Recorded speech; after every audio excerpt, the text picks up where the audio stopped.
Hi guys, this is Deepika and welcome to my kitchen. Today I'm going to do a different type of a video. We celebrated Karthigai Deepam few days back, and I wanted to show you guys what I made for that entire day. This is going to be a compilation of recipes. Hope you like this. So let's get started. First I'm going to make a Mor Kozhambu and then beans parupusli. I already made parupusli in another separate video, the same recipe. I'll leave a link to that recipe below. And then I made some rice appam and I also made some ulundu vadai. I'm going to start with the Mor Kozhambu first. It's based out of curd or yogurt. So I'm soaking some tuar dal, rice and coriander seeds here for half an hour. Do that first. And then I'm going to add some gingely oil in a hot pan. And to this, I'm going to add some fenugreek seeds first. I'm going to roast this to golden brown. So guys, this is the traditional recipe which we do on functions. So that is kind of the basic I'm showing you. This is a great combination, like with the Mor Kozhambu and the parupusli. That's one of the best combinations, and you can add whatever vegetables you want for this. So now the mustard seeds, I'm adding some red chilies. I'm going to add some green chilies now, and I'm going to roast this for a bit.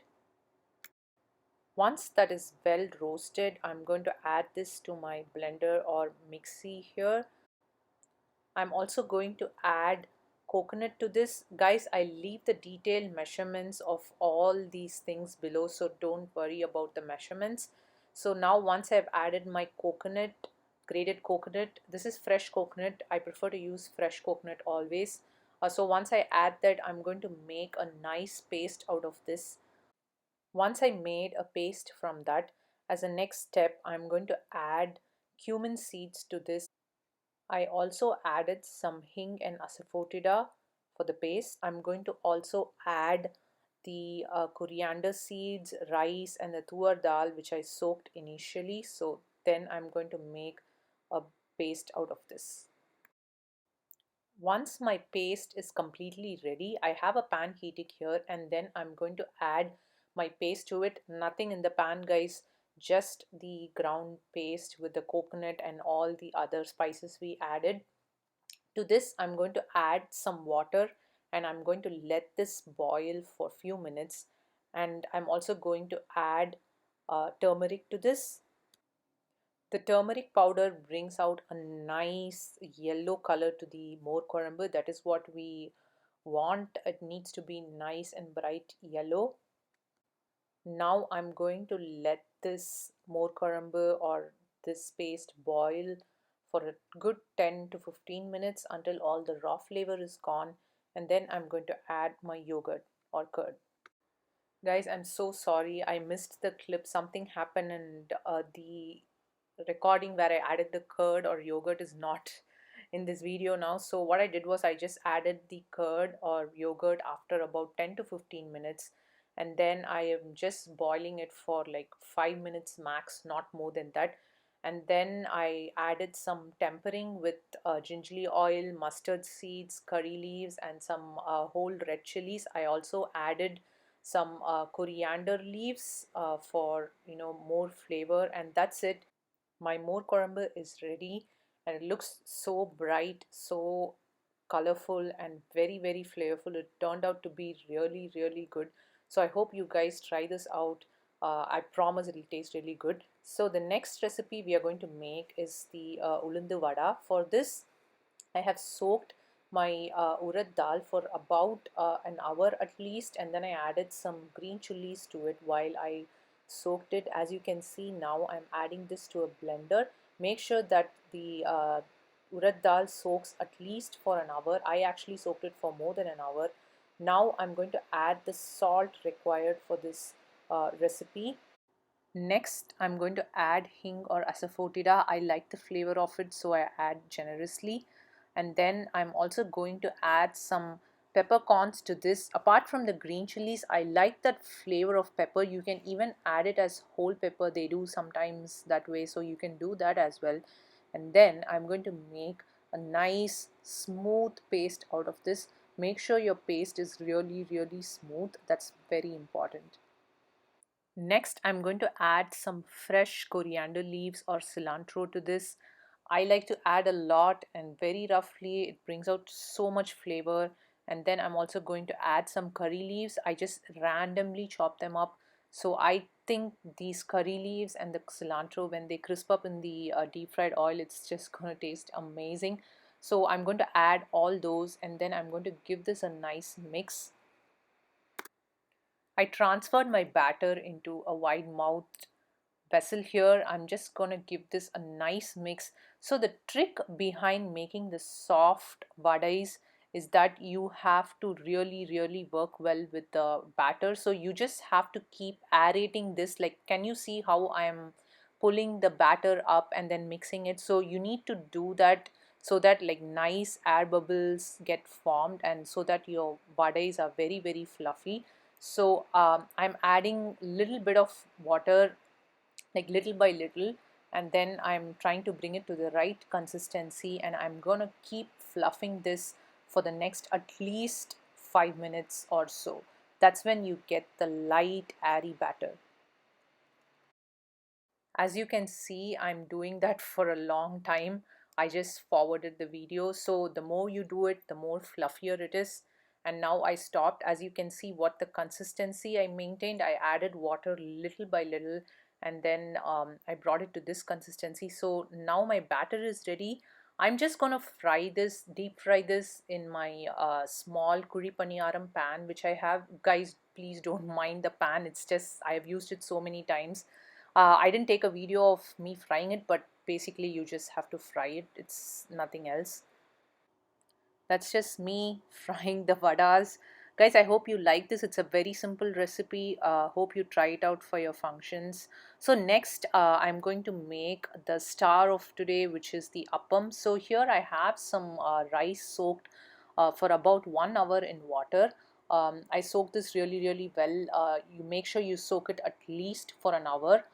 Then I made a paste out of it, a very fine paste, as you can see.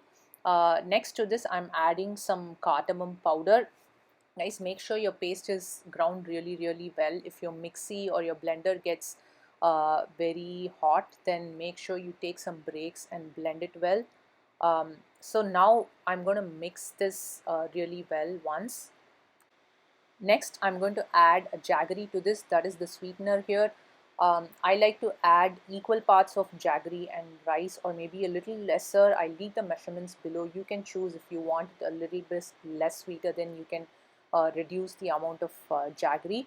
Now I'm just going to blend this well and let the jaggery mix really well with the batter. And that's it, our batter will be ready. Now I have my kuri paniyaram pan heating here.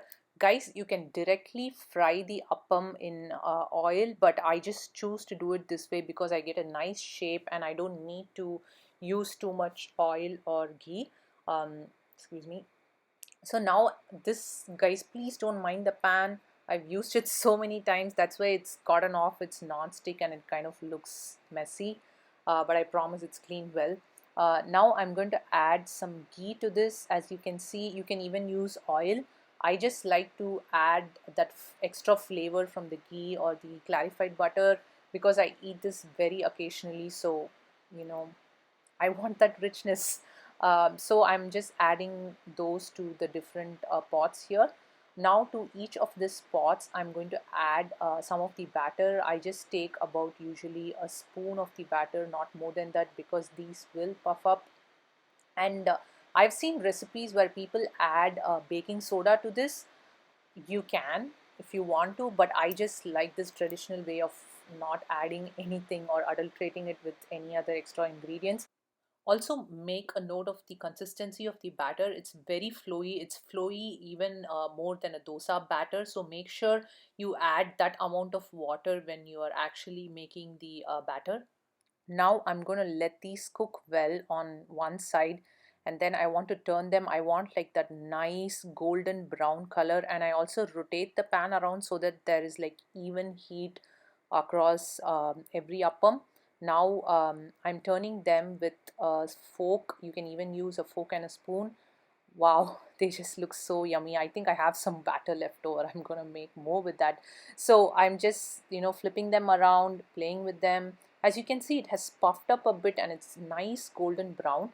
Um, and you can see like the center ones are more golden brown because there is more heat. So that's why I like to move the pan around. I'm going to let the other side cook as well, um, nicely. I think it takes about 5 to 7 minutes overall. That's it, not more than that.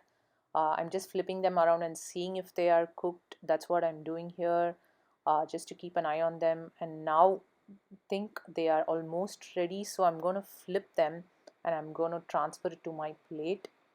As you can see, they are very golden brown, look very very yummy, and the flavor from the cardamom is so good. So now I'm going to transfer everything to my plate here, and then I'm ready to dig into it. Oh no, before that I have to offer my prayers to God, and then I'll start eating them. Yay, they're so yummy. um, Very very tasty, that's all I can say. I'm just going to insert some pics of me actually getting ready for the function. I'm just lighting some lamps here. Guys, I just love doing this. I love to keep that tradition flowing and keep, doing what my mom and my mother-in-law do for the festivals.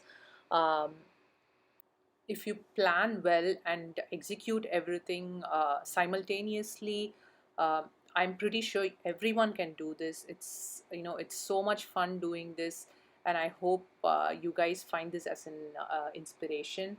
Thank you all for watching this video. I hope you enjoyed all the three recipes I showed. Make sure you try these out and let me know how it turns out. Do follow me on Instagram and Facebook on Deepika's Kitchen. Subscribe to my channel and share this video with your family and friends. I hope you all have a great holiday season. Have lots of fun. I'll see you again with another exciting video. Until then, take care. Bye bye.